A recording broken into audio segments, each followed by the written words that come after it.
I'd first like to speak about Kundalini.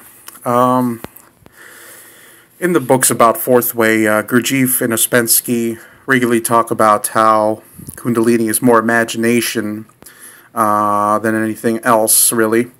It would seem that they really don't recommend Kundalini in any sense, really.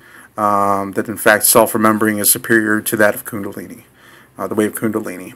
I can say, having my own experience with the Kundalini prior to coming to Fourth Way work, that some of the things they said about it weren't in fact true, looking back on them now. Particularly in the case of speaking about imagination. Imagination in the sense that really Kundalini is an imaginative sort of work.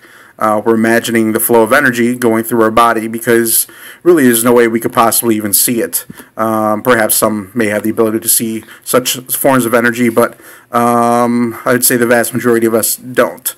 So in this case, we have to think that really Kundalini is imaginative work. While I have had incredible experiences with Kundalini, I've experienced the thing called divine tears, essentially, where it's sort of the best way I can describe it is it's an orgasm in the mind, an explosion of energy within the forehead, and then we really do weep quite profusely. It's the most beautiful, joyful experience.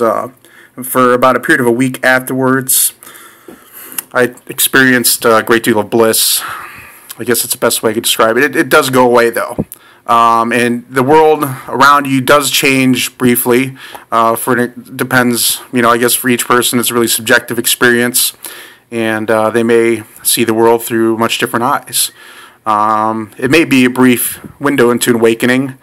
I can definitely say at this point, having gone through a lot of efforts in Fourth Way work, that Kundalini is really a brief glimpse into things that are possible, different states of consciousness that you can achieve.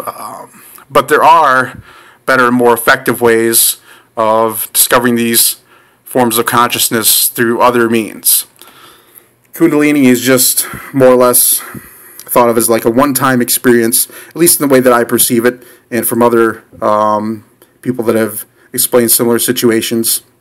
You're seeking that experience at one time, and once you have that, you can't have it again. You won't have that feeling of the divine tears again. There's other phenomena that occur. People say they deal with entities when they breach the threshold, and you expand into that level of consciousness.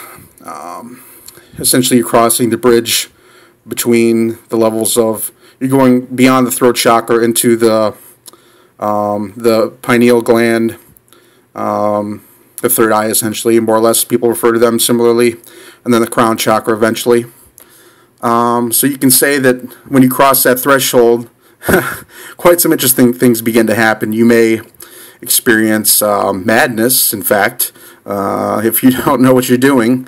I can definitely say that I experienced quite a bit of that myself, and found myself, well,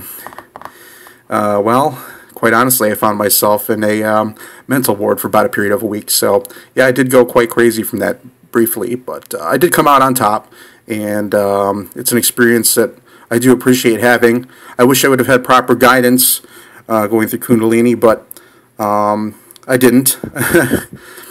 Originally, in fact, I started Kundalini as more of a, well, not, originally it wasn't Kundalini that I got into meditation in general, for stress relief purposes, and eventually I just, quite unintentionally, had experienced what they call the divine tears, and had experienced something that I had not anticipated whatsoever.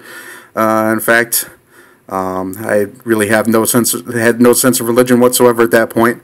I considered myself to be a full-fledged atheist, even quite an angry one at that.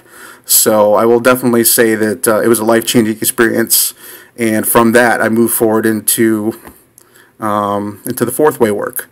I met an individual at a local bookstore who happened to seem to know quite a bit about it, I didn't originally go to him for the purpose of studying Fourth Way. I was looking for help with Kundalini, but in fact got something quite different than I had originally anticipated. So with that being said, I'll stop there, and then I'll go on to more in the next segment about what Kundalini essentially can awaken you to. Awaken is such a strong word and overused word, but it was more or less a glimpse. Kundalini is really just a glimpse of the things that are possible. So I will say that, and then I will end the video. I will end this here and talk about more next time. Thank you.